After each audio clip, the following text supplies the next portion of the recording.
पिछले 2 सालों में ज़ायनवादी इजराइल लगभग 70,000 फिलिस्तीनियों की हत्या कर चुका है। अभी पूरे देश भर में जो विरोध प्रदर्शन हो रहे थे उसके दबाव में आकर इजराइल ने जो सीज फायर की नौटंकी की है, आज हमें उसकी असलियत भी जानने की जरूरत है। सीज फायर होने के लगभग 10 दिन के भीतर ही 80 से ज्यादा बार इसका उल्लंघन करके 90 से ज्यादा फिलिस्तीनियों की हत्या की जा चुकी है। अभी भी हजारों की संख्या में इजरायली लोग अभी भी 90,000 से ज्यादा की संख्या में फिलिस्तीनी लोग इजरायली जेलों में बंद हैं। जिन लोगों को इजराइल छोड़ रहा है उनके ऊपर बर्बरता की सारी हदों को पार कर चुका है। अभी भी फिलिस्तीन में खाद्य सामग्री पर रोक लगाई गई है।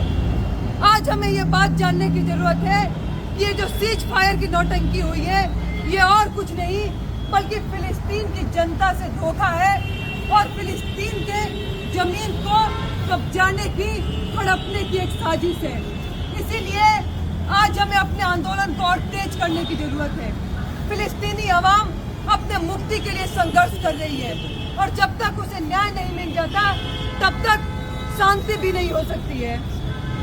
और गाजा में इस पूरे नरसंहार में इसके समर्थन में पूरे जोर शोर से बर्गर किंग भी खड़ा है। बर्गर किंग न सिर्फ सोशल मीडिया पोस्ट से इस पूरे नरसंहार को सेलिब्रेट कर रहा है, जेनोसाइड को सेलिब्रेट कर रहा है, पर साथ ही वो इजराइल के द्वारा ऑक्यूपाइड जगहों पर वेस्ट बैंक में आउटलेट्स खोल रहा है और इजरायली सैन्य बलों को, उन सैन्य बलों को जिन्होंने आज सीज फायर होने के बावजूद, उसका पूरा नाटक करने के बावजूद आज भी लगातार न सिर्फ वहां की आम जनता को बल्कि बच्चों तक को सरेआम गोलियों से भून रहे हैं, उन्हें $125,000 का मुफ्त में खाना पहुंचा रहा है। इसीलिए हम आपका यहाँ आह्वान करने आए हैं कि BDS movement, boycott divestment sanctions movement के तहत अब बर्गर किंग का बहिष्कार कीजिए। ऐसी तमाम कंपनियां जो इजराइल का समर्थन करती हैं या खुद इजरायली हैं, ऐसे तमाम उत्पाद और ऐसी तमाम इंस्टीट्यूशंस, इनके बहिष्कार की मुहिम है बॉयकॉट डाइवेस्टमेंट और सैंक्शंस मुहिम। ऐसी तमाम कंपनियां जो इजराइल के साथ खड़ी हैं उनका पूर्णतः बहिष्कार कीजिए जब तक वो इजराइल के साथ अपने सारे रिश्ते नहीं तोड़े। और इसी के तहत आज हम ये भी मांग कर रहे हैं कि हिंदुस्तान की सरकार हत्यारे ज़ायनवादी इजराइल के साथ अपने तमाम राजनयिक और कूटनीतिक रिश्ते तोड़े, क्योंकि हिंदुस्तानी आवाम अपने हाथ इस फिलिस्तीनी आवाम के खून से नहीं रंगना चाहती। दोस्तों, आप में से बहुत सारे लोगों को फिलिस्तीनी जनता के मुक्ति संघर्ष के बारे में पता होगा।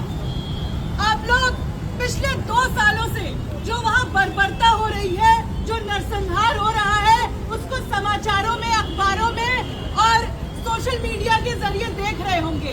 अभी कुछ ही दिन पहले पीस प्लान और सीज फायर की नौटंकी एक बार फिर इजराइल और अमेरिका द्वारा की गई, जिस सीज फायर और पीस प्लान की हकीकत भी हमारे सामने आ गई कि अब भी महज 10 दिन के भीतर ही अगर हम देखें तो इस वक्त भी लोगों को गोलियों से मारा जा रहा है, बमों से घरों को उड़ाया जा रहा है, भूख को हथियार बनाकर लोगों को मारा जा रहा है। ये जो तस्वीर आप देख रहे हैं, ये विभत्सता, ये बर्बरता इजराइल और ज़ायनवादी ताकतों द्वारा अंजाम दी जा रही है। और इस सब को देखते हुए क्या हम लोग जो यहाँ खड़े हैं वो चुपचाप रह सकते हैं? आप लोग सोच रहे होंगे कि ये पीस प्लान, ये सीज फायर तो हो गया, लेकिन इस पीस प्लान और सीज फायर की जो हकीकत है वो यही है कि ये एक और घिनौनी साम्राज्यवादी साजिश है। हम लोग देख रहे हैं कि पिछले कुछ दिनों से जो हो रहा है उसके खिलाफ पिछले 2 सालों में दुनिया भर में जो लोगों का जत्था, लोगों के आंदोलन सड़कों पर उतरे हैं, उसकी दबाव में इजराइल और अमेरिका को इस पीस प्लान की नौटंकी करनी पड़ी है। फ्रांस से लेकर इटली, बेल्जियम, स्पेन, तमाम देशों में जो इंसाफ पसंद लोग हैं वो सड़कों पर हैं और फिलिस्तीनी जनता के मुक्ति संघर्ष के समर्थन में अपने अपने देशों के हुक्मरानों से ये मांग कर रहे हैं कि वो सेक्टर कॉलोनियल ताकत यानी इजराइल के साथ सभी रिश्ते नाते खत्म करें। और खुद आज हम भारत में रहते हुए हमें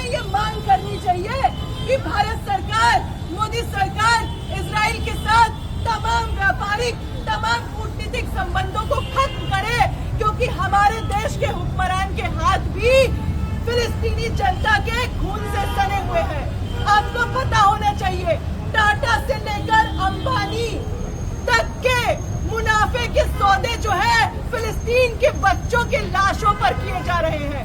वहाँ लोग मर रहे हैं और ये अपना मुनाफा कमा रहे हैं।